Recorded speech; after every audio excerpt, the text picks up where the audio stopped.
Yes, hi everyone, and I hope everyone is doing fine.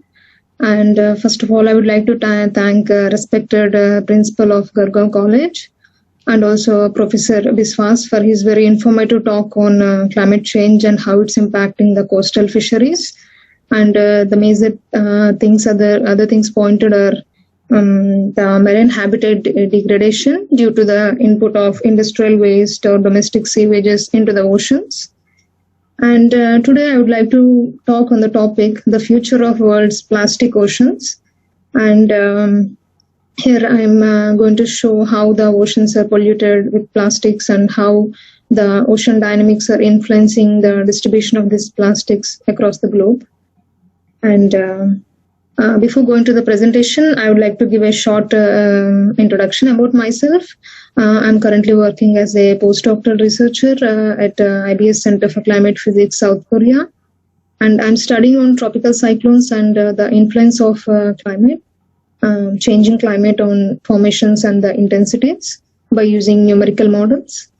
And I have completed my PhD from University of Melbourne, Australia. And I have got my master's degree from Indian Institute of Technology, Kharagpur, and my bachelor's degree from Andhra University, India. And I'm really passionate about working on how the climate influences the extreme weather events by using different numerical models and machine learning approaches. And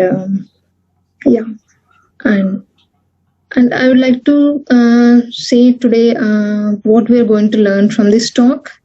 And first, I'll show the influence of human lifestyle activities on global oceans and how the lifestyle is affecting the global oceans, in terms of plastic pollution, and also the role of effective waste management infrastructure on oceans in dealing with the plastic pollution. Also, the plastic pollution acts as a major threat to the both ecosystem and the environment, other than the greenhouse gas emissions. And these all things will be focused in the current talk, and you will get a brief idea of the things, the works what are happening across the world, focusing on the plastics in the ocean. And yes, as the previous talk by Professor Biswas showed that the ocean waters are in trouble due to various reasons. And I would like to ask two questions to the audience, why do we care about the future of oceans? And the second one is what are the greatest climate crises the world oceans are facing right now? And these are the major important questions to consider, to think about before going into the topic, so that it helps us to understand better the presentation of my topic. I would like to ask everyone to think about why we care about future of oceans and what are the greatest climate crises. I would like to explain this. Why do we care about oceans? Because oceans influence our livelihood in many different ways, as they play a crucial role in regulating the climate as well as providing a sustainable life. Like, for example, the ocean circulation redistributes the heat which was trapped by oceans due to solar heating across different ocean basins by some surface and deep water circulation features. And whereas the coastal seas, ecosystems, and the open ocean provide the humanity with the various living mineral as well as energy resources, where the human life is dependent on.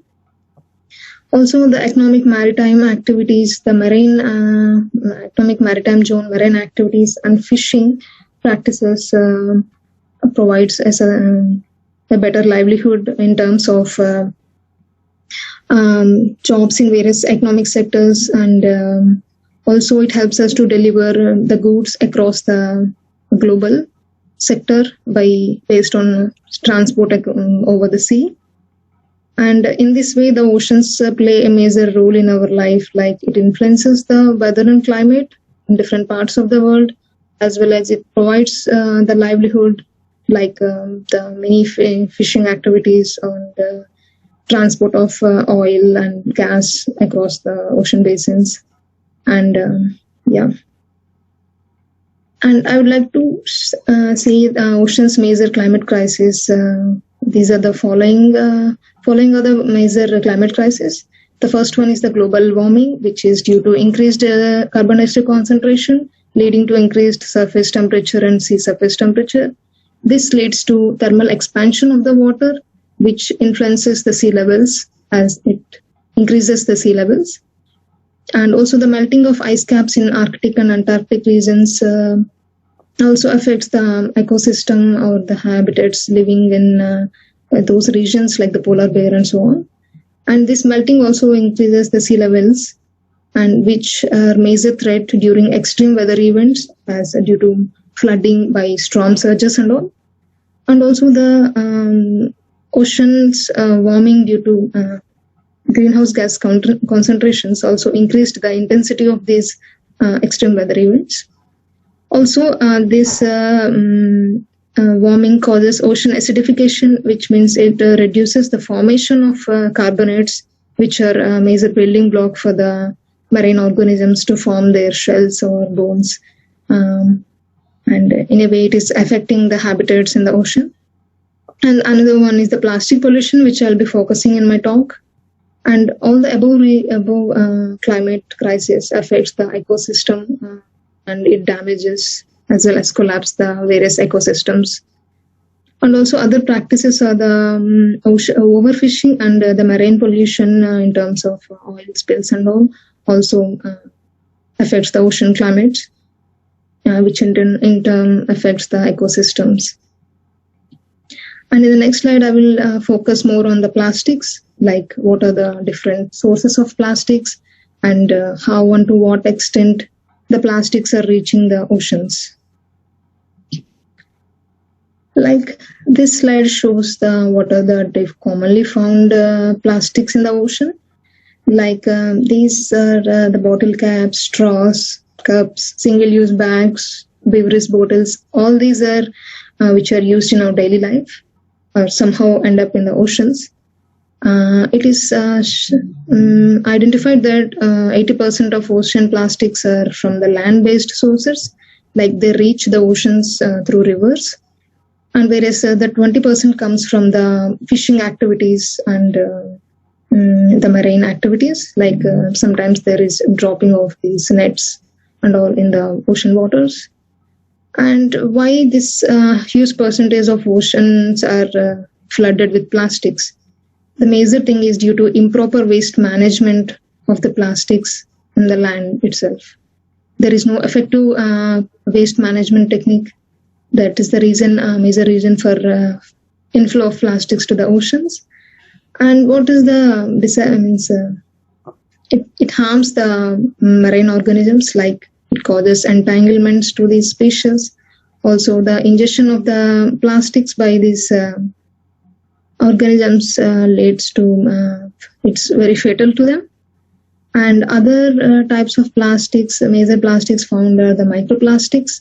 And in the next slide, we'll understand what are the microplastics and how they end up in the oceans. And this shows a short video. Like the sun rays, salt water, and the waves break down the larger plastics. As plastics are not biodegradable, they never decompose, only break down into smaller pieces called the microplastics.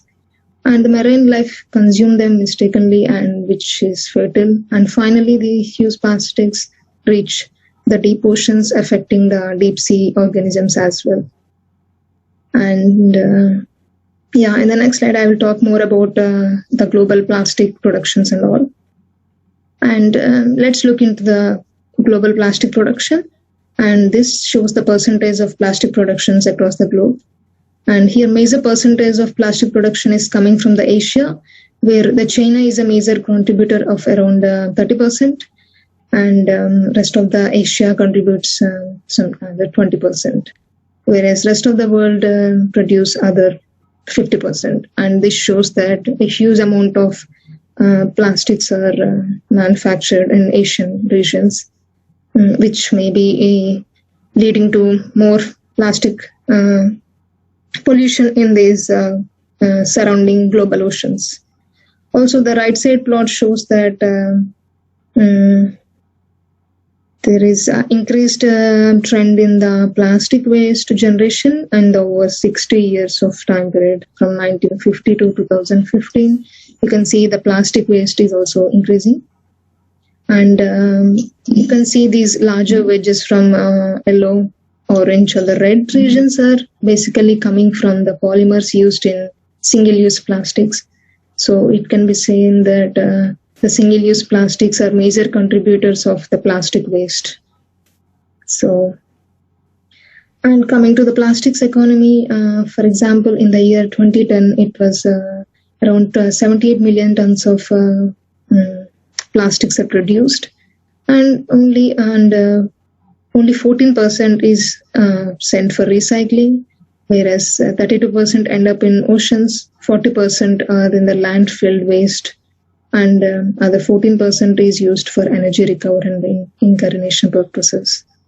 This shows that the plastic is poorly managed, like there are no efficient mechanisms to either recycle the plastic or properly segregate, manage the plastics in the land before. Yeah. And another study notes that the mismanaged plastic, which is available to dump into the oceans, generated by 192 countries which are living within 50 kilometers close to the coast.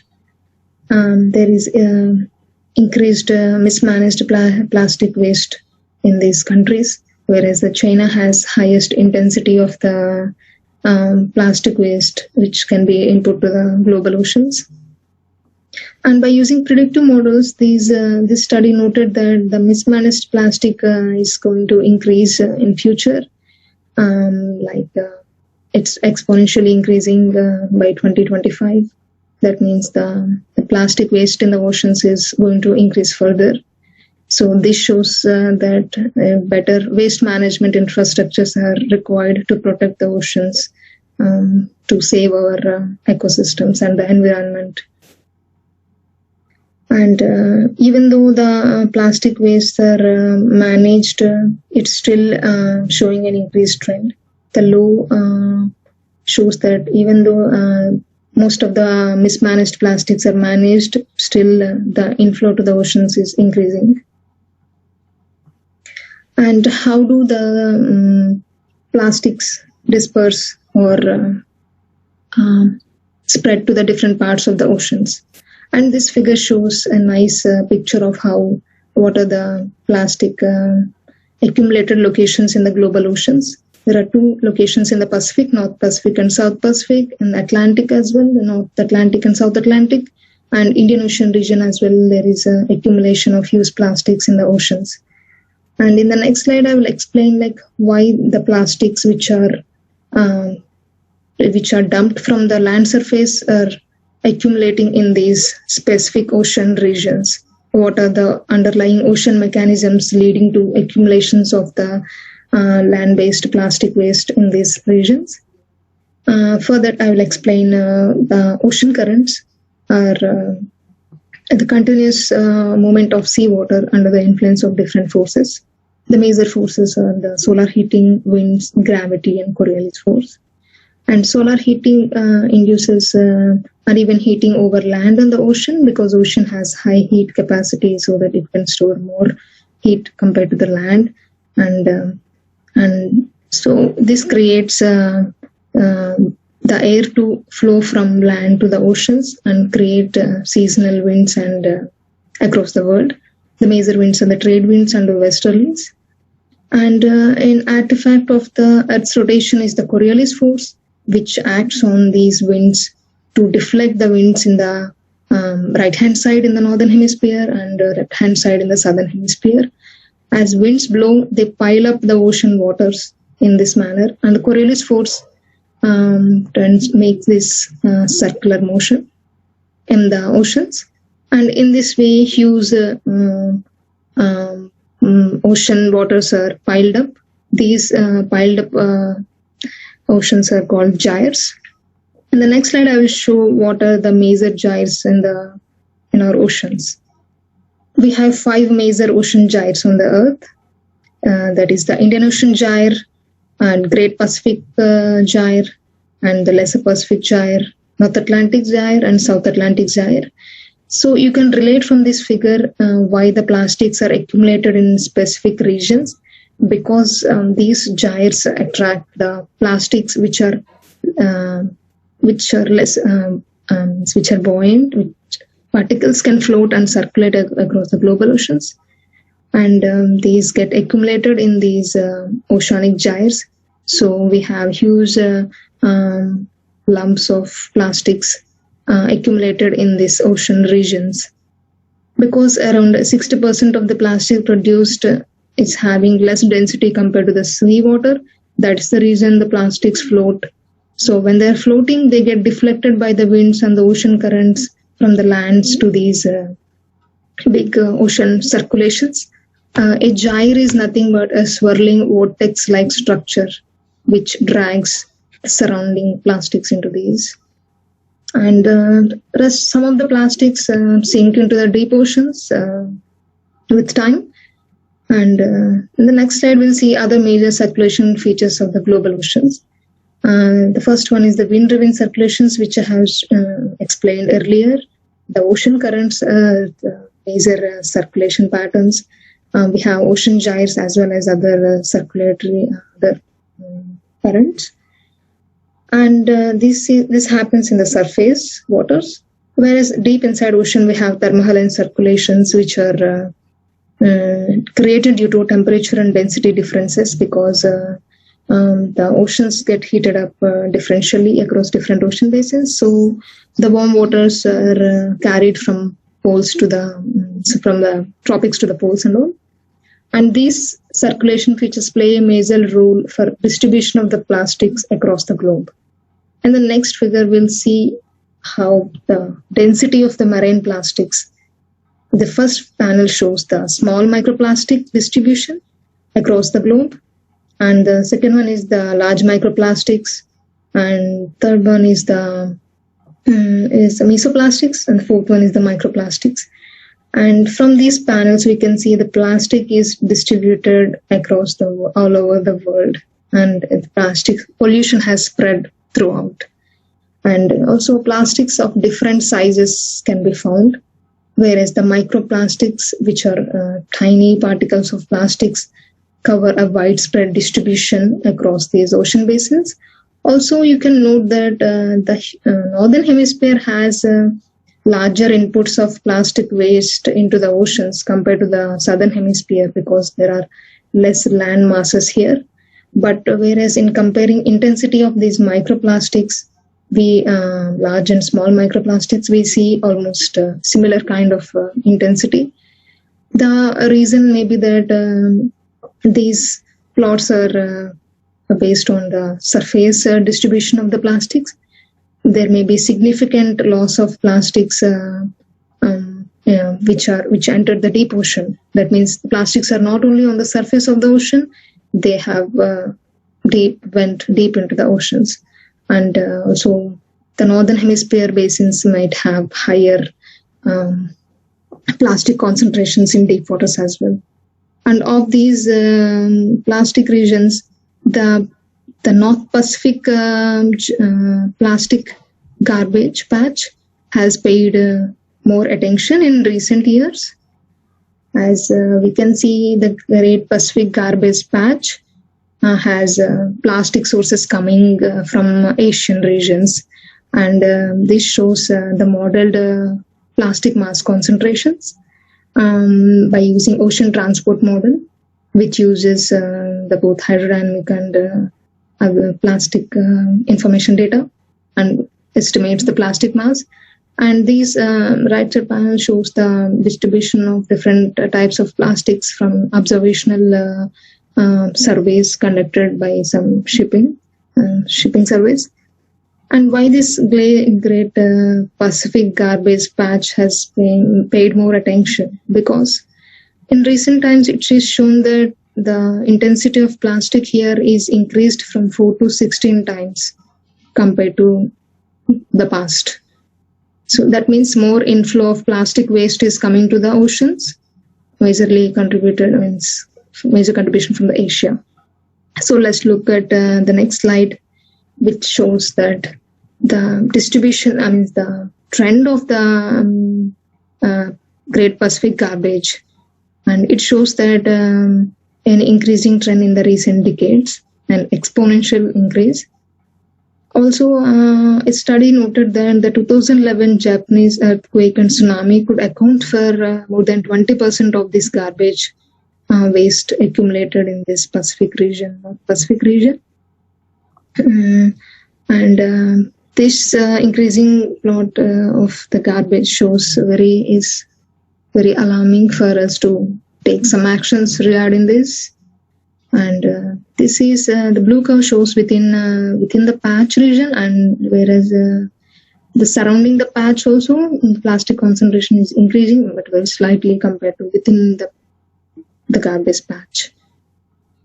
And the study have also found out what are the major sources for this plastic accumulation within this Great Pacific Ocean garbage patch.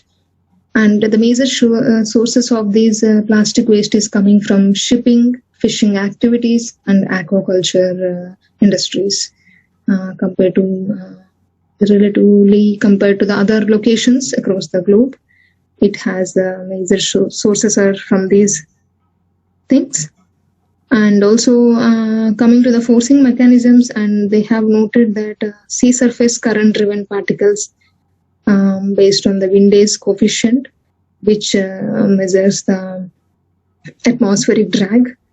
The particles having lesser atmospheric drag have high chances of accumulating in this garbage region, whereas the higher Winday's coefficient shows that it has higher atmospheric drag and less influence of wind, so that it doesn't get accumulated within this region. And so the major forcing is sea surface current driven.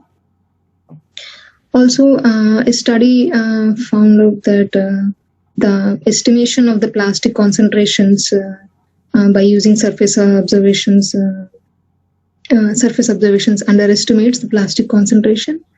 So it's important to consider the vertical distribution, because the plastics are not only on the surface, they are getting redistributed in the water column. So we need to, while estimating plastic concentration, we need to take depth integrated concentration of these and include the wind forcing or wind mixing within the models. And next, coming to the microplastics. Of all the plastics we have seen, the microplastics have worldwide distribution, and it is almost present everywhere across the world.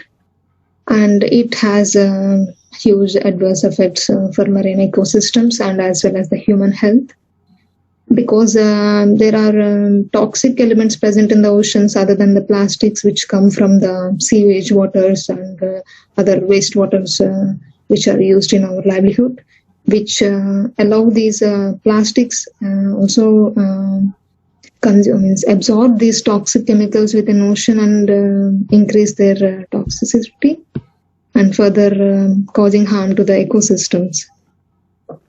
And what are microplastics?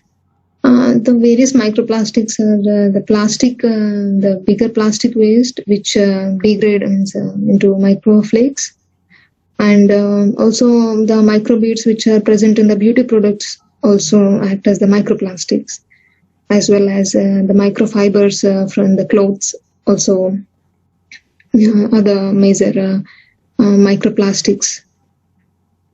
And let's see how these microplastics are influencing different components of climate system. And as we know, we have 5 major components, climate components of the Earth system. like the lithosphere, hydrosphere, cryosphere, atmosphere, and biosphere. And where studies have noted that the microplastics are almost everywhere, not only in the oceans. They have the microplastics are present in the atmosphere, in the land-filled waste, as well as they're present in cryosphere, like near the glaciers and all. And the ingestion of these microplastics by marine organisms by mistake also affects the biosphere, as also the humans also consume the marine organisms. So let's see where studies which focused on how these microplastics are detected or observed in these climate components of the Earth system. The first one is the microplastics are identified in different sediments, and there is a study which focused globally, and they have taken sediments from beach, marine, and estuary, freshwater, rivers, and deep sea, and so on. And they have observed the microplastics in all of these sediments. So microplastics are almost everywhere on our planet. And from the sediments, they use different inspection techniques to identify the microplastics, and they estimate their intensities. Whereas new techniques are emerging, because the visual inspection techniques by using the microscopes like optical microscope or scanning electron microscope will be very tiring and very time consuming. So advanced techniques are coming up to estimate the microplastics in these sediments as well. The advanced one is the pressurized fluid extraction technique, which estimates the density or intensity of the microplastics. And the next slide I'll show the microplastics have invaded the deep oceans and the food chain. There is a study in the California Bay which noted that the microplastics are not only present on the surface, but they have invaded the deep oceans up to a few thousand meters. And this is conducted by using a field experiment. Also, they examined different animal species in these ocean waters, deep inside ocean.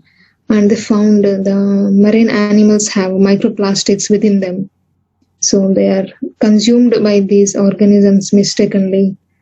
And also, it's not only found within this coastal region of California, but farther from the coast also, the field experiments noted that microplastics are everywhere in the ocean, surface waters and the deep waters. And so it's very important to further study and conduct experiments in other regions and estimate quantitatively how much concentrations of these are available and all, as it poses major threat to the ecosystems. Also, microplastics invaded the glaciers in Tibetan Plateau. Like the atmospheric transport mechanism played a major role for the transport of microplastics through the atmosphere to reach these glaciers as well. So they took some samples of the snow and noted microplastics within them. Like you can see different sizes of microplastics which are identified from these glacier samples, snow samples. So they have invaded the atmosphere as well. And also a remote mountain catchment also found in the French, and the France also found that microplastics. They have used samples from different snowfall and rainfall measurements and rainfall estimates, and they have seen the count of the marine plastics in different months, and they have noticed the increased amount of microplastics, mainly coming from fragments from the clothing. So the atmospheric transport mechanism leads to this deposition of these microplastics in these remote areas as well. And another study noted that microplastics pose a threat to the marine ecosystems, because the ingestion of these marine microplastics by these organisms cause oxidative damage, like they damage the cells, proteins, DNA, and all within these animals. And also they alter the gene expressions like the RNA and all, and affect the cellular division and metabolism activities, altered feeding, and so on.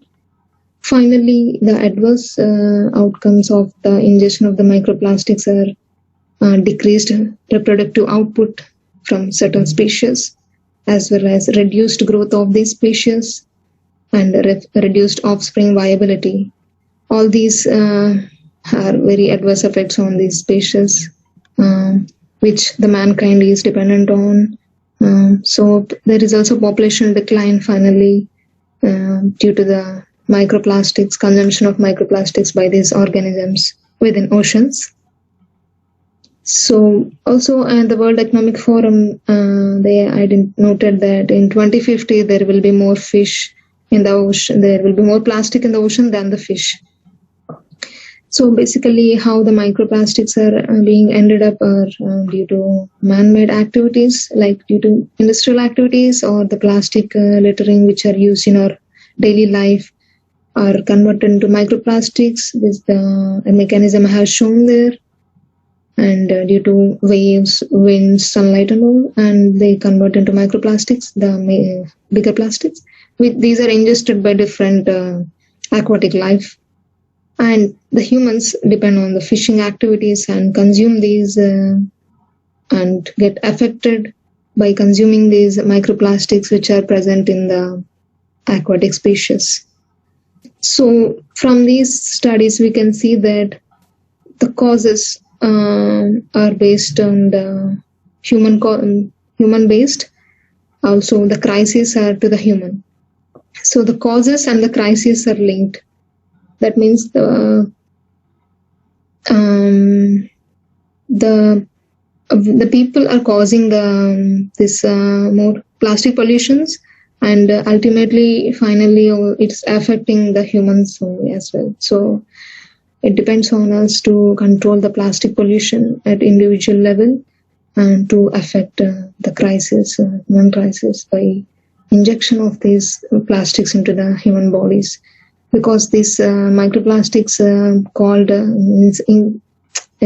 disrupt our cause the breathing problems. Also at cellular level they also cause the cancer and all. There are a few studies which showed that microplastics can cause this.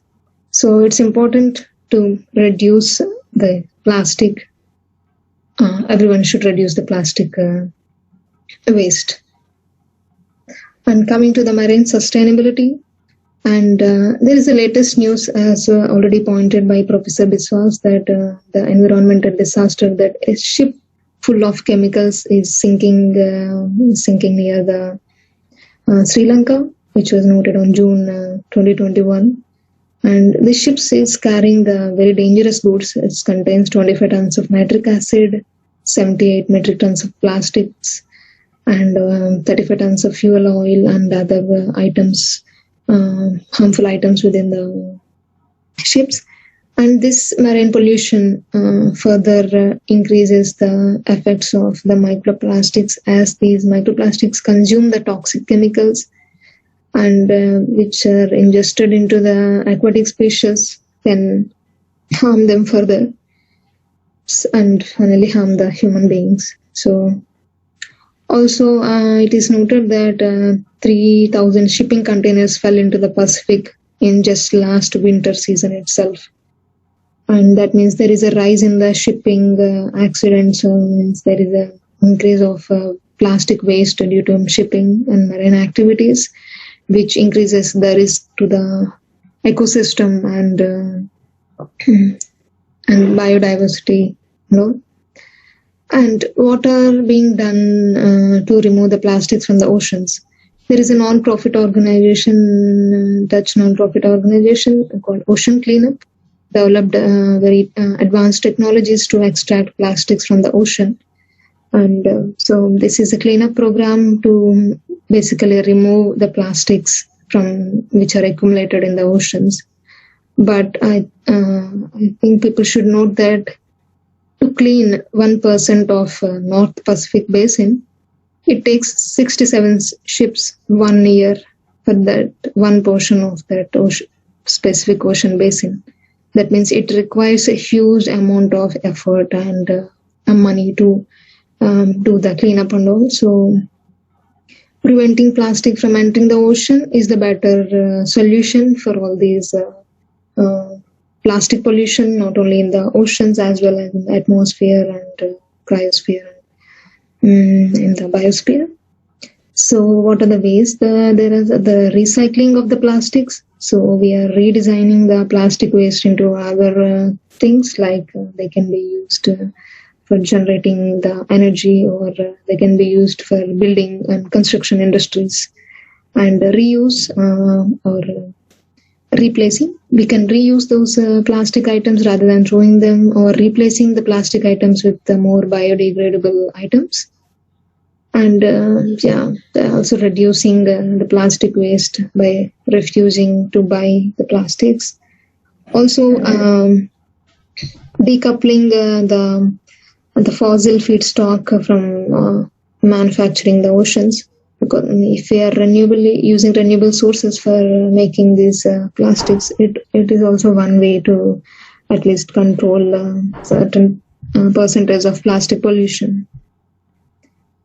And the promising approach to reduce the ocean's plastic is to recover energy from this plastic waste, which is very beneficial to the human life, as well as enhance the waste management infrastructure across different oceans and global regions, and reduce the aquatic, air and land disposal of this plastic waste by improve the litter collection in different regions, and use reusable and biodegradable substitute for plastics are more encouraged by every individual to reduce the plastic pollution. Yeah, that's the important point to remember from this talk. Reduce the use of plastics, opt for more degradable options of plastic. As we know, plastics are more widely used everywhere in our everyday activities. I think we should consider the options at individual basis to reduce the plastic pollution towards a sustainable environment for both ecosystems and the planet as well. And what are the future research agendas for saving the oceans? Also, it is noted that we should enhance the ocean observation capacity to collect more information and understand the marine environment and what are the resources available. As Professor Biswas noted, that ocean biology is not fully explored. Only certain percentage of biology is explored. So that is lack of the observation capacities and the research funding as well. And also new technologies, data handling and numerical modeling approaches will help to observe the interactions between different components like the atmosphere, biosphere, and lithosphere and hydrosphere. And so it can help us to manage how to use our ocean resources and reduce the ocean climate crisis. And also an important thing is the transdisciplinary research agenda for most new holistic approach. That means uniting people not only from the sciences, also from natural sciences, also from social sciences, humanities, stakeholders will help us to develop more efficient policy making for use of plastics and control and improve the plastic management. Waste management. Yeah, and thank you.